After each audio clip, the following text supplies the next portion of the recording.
ঘুরে ঘুরে সমিত সোম দেখিয়েছিলেন সেই জায়গাগুলো যেখানে ছোটবেলা থেকে সমিত বড় হয়েছেন, এবং সেই জায়গাগুলোতেই সমিত দেখিয়েছিলেন। সমিত সোম বের হয়েছে, আসছে, সামনের দিকে আসছে, দেখা যাচ্ছে, আপনারা দেখতে পাচ্ছেন চোখে চশমা এবং হাতে ফুলের তোড়া, সোজাই আসছেন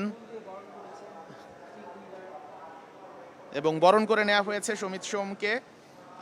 আমরা গণমাধ্যমের ক্যামেরা দেখে সমিত সোম বেশ খুশি, উচ্ছ্বসিত, গভীর রাতে সবাই তার জন্য ওয়েট করছে এবং সমিত সোম চলে এসেছেন এবং তিনি ধীরে ধীরে আস্তে আস্তে করে টিম লিডারের সামনে করে সঙ্গে করে আসছেন, ক্লান্ত মুখে, কিন্তু মুখে একটা তৃপ্তির প্রতিচ্ছবি দেখা যাচ্ছে সমিত সোমের।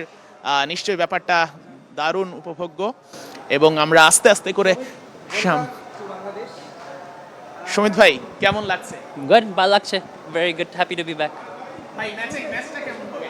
ম্যাচটা ভালো হবে, এখন হোটেলে চলে যায়, একটু টায়ার্ড আছে, লং জার্নি। ভাই আমরা রাত করে আসছি, জাস্ট 1 মিনিট শুনুন ভাই, আমরা খুব কষ্ট করে আসছি। আমিও কষ্ট করে আসছি।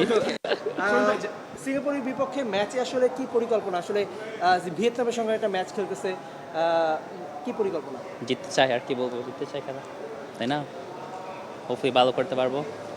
হংকং এ গিয়ে আমরা ড্র করেছিলাম বাংলাদেশে হারার পরও, নিশ্চয়ই এমন কিছু আমরা প্রত্যাশা করব কিনা, 24 আওয়ার ফ্লাই করে আসছে, এক্সপেক্ট করব কিনা এমন কিছু? হংকং এ গিয়ে আমরা কিন্তু ড্র করেছিলাম দেশের মাটিতে হারার পরও হংকং চায়নার সঙ্গে। ইয়া, হোপফুলি আমরা কি জিনিস করতে পারি। ওকে, ঠিক আছে গাইস, কত বল হবে পরে? টিমটা একটু বলেন আসলে কেমন টিম হয়েছে।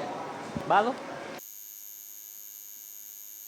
ভাই বাংলাদেশে কোনো ক্লাবে যদি খেলার সুযোগ পান, সেক্ষেত্রে বাংলাদেশে কোনো ক্লাবে খেলবেন কিনা একটু বলুন। বাংলাদেশে কোনো ক্লাবে যদি ভালো অফার সুমিত ভাই, ভাই একটু বলতেন। আপনাকে আমরা নেক্সট কোন ক্লাবে দেখতে পাচ্ছি? জানি না, এটা দেখা হবে। আচ্ছা সুমিত ভাই, কালকে নিশ্চয়ই আপনাকে ট্রেনিং সেশনে দেখতে পাবো। ইয়া, ওইখানে দেখা হবে। See you guys, thank you. Thank you. Thank you.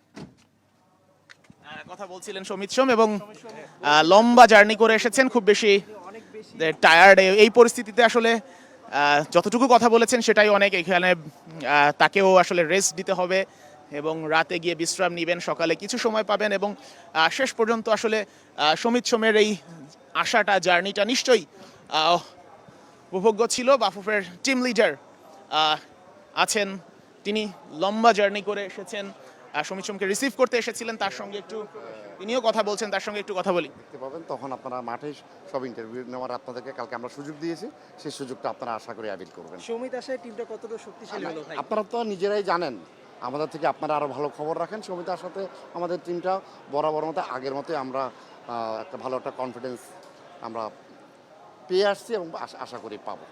লম্বা জার্নি করে এসেছে, এরপরেও আপনাকে আসলে কি বললো, কি বললো? না, বললো যে জার্নি করে আসছে, সে ইউএসএতে সে প্র্যাকটিস করেছে, টরন্টোতে এখন প্রচুর ঠান্ডা, হ্যাঁ, আশা করি সে হোপ যে সে ভালো করবে, সে এটা আমাকে এতটুকুই বলছে। ইনশাল্লাহ আমি ফিট আছি। Thank you. দর্শক যেমনটা বলছিলেন, আসলে টিম লিডার সমিত সোমকে রিসিভ করতে এসেছিলেন। সমিত সোম এই মুহূর্তে তার ক্লাবলেস আছেন, নিশ্চয়ই পরবর্তীতে তিনি নিজে বলছিলেন যে এখনো ডিসাইড হয়নি তিনি কোন ক্লাবে যাচ্ছেন, কোন ক্লাবে তিনি খেলবেন।